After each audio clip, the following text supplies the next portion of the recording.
اس محاصرے کے دوران چنگیز خان کا پوتا موتوکان مارا گیا، جس کے بعد منگولوں نے انتقاماً بامیان شہر کو تباہ کر دیا اور ہزاروں شہریوں کا قتل عام کیا۔ اس واقعے کے بعد چنگیز خان نے بامیان کا نام ماؤ بالغ رکھ دیا، جس کے معنی ہیں بدقسمت شہر۔ دوسری جانب جلال الدین خوارزم شاہ نے 1221 میں پروان کی جنگ میں منگولوں کو شکست دی، لیکن اس کے سرداروں میں مال غنیمت کی تقسیم پر تنازع کھڑا ہو گیا۔ نتیجتاً اس کی فوج ٹوٹ گئی اور وہ صرف 700 سپاہیوں کے ساتھ دریائے سندھ کی طرف بھاگا، لیکن چنگیز خان نے اس کا پیچھا جاری رکھا۔ بالآخر 1221 کے آخر میں دریائے سندھ کے کنارے جلال الدین خوارزم شاہ کا آخری معرکہ منگولوں سے ہوا۔ منگول فوج جس کی تعداد اس کے سپاہیوں سے کہیں زیادہ تھی، لہذا منگول فوج نے جلال الدین کو گھیر لیا۔ جنگ کے ان آخری لمحات میں جلال الدین نے اپنے گھوڑے کو دریا کی طرف دوڑا دیا اور 20 فٹ کی بلند چٹان سے جلال الدین اپنے گھوڑے سمیت دریا میں چھلانگ لگا کر فرار ہونے میں کامیاب ہو گیا۔ منگول جرنیل اس کا مزید پیچھا نہ کر سکے کیونکہ دریا کا تیز بہاؤ اور گہرائی خطرناک تھی۔ چنگیز خان کو جب یہ واقعہ سنایا گیا تو اس نے جلال الدین کی بہادری کو سراہتے ہوئے کہا، باپ کو فخر ہونا چاہیے کہ اس کا ایسا بیٹا ہے۔ یہ واقعہ منگول فتوحات کی تاریخ میں ایک انوکھا موڑ تھا، جہاں ایک شکست خوردہ بادشاہ نے اپنی ذہانت اور جرأت سے دشمن کو حیرت زدہ کر دیا، جس کے بعد چنگیز خان نے ہندوستان پر حملے کی بجائے وسط ایشیا واپس جانے کا فیصلہ کیا اور واپس لوٹ گیا۔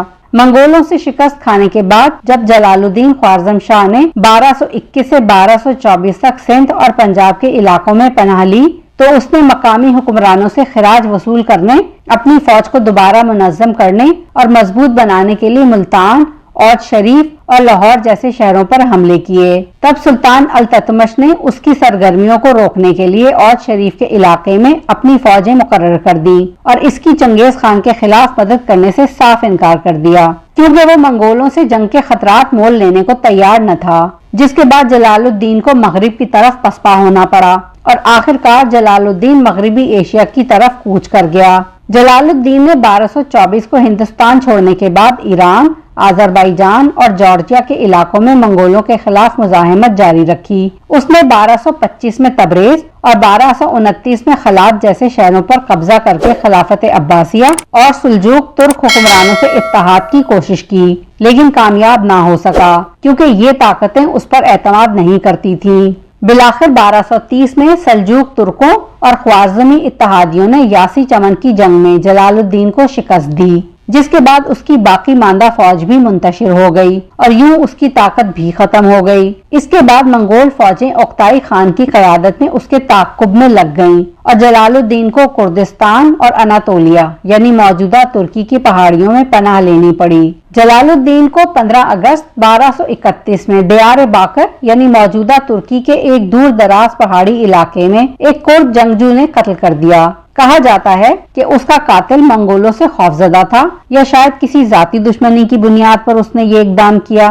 اس کی لاش کو دریائے دجلہ میں پھینک دیا گیا۔ یوں اس کی موت کے ساتھ ہی خوارزم شاہی سلطنت کا مکمل خاتمہ ہو گیا اور منگولوں نے اس کے علاقوں کو اپنی سلطنت میں شامل کر لیا۔ اس کی ناکامی کی بنیادی وجوہات مقامی اتحاد کی کمی، منگول فوج کی برتری اور وسائل کی قلت تھی۔ جلال الدین کی موت کو منگول توسیع کے سامنے اسلامی دنیا کی آخری بڑی مزاحمت کا اختتام سمجھا جاتا ہے۔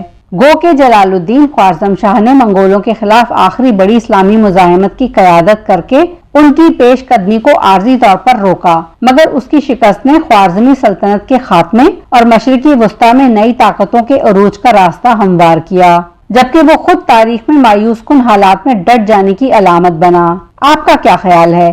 جلال الدین خوارزم شاہ اگر اتحادیوں کی حمایت حاصل کر لیتا تو کیا وہ منگولوں کو شکست دے سکتا تھا، یا دریائے سندھ سے جلال الدین کے فرار نے منگول فوج کی حکمت عملی پر کیا اثر ڈالا؟ اور کامنٹ سیکشن میں یہ بھی ضرور بتائیے کہ جلال الدین کی بہادری کو تاریخ میں اتنی اہمیت کیوں دی جاتی ہے۔ اگر ویڈیو پسند آئی ہو اور معلومات مفید لگی ہوں تو must like, share and subscribe. اللہ حافظ۔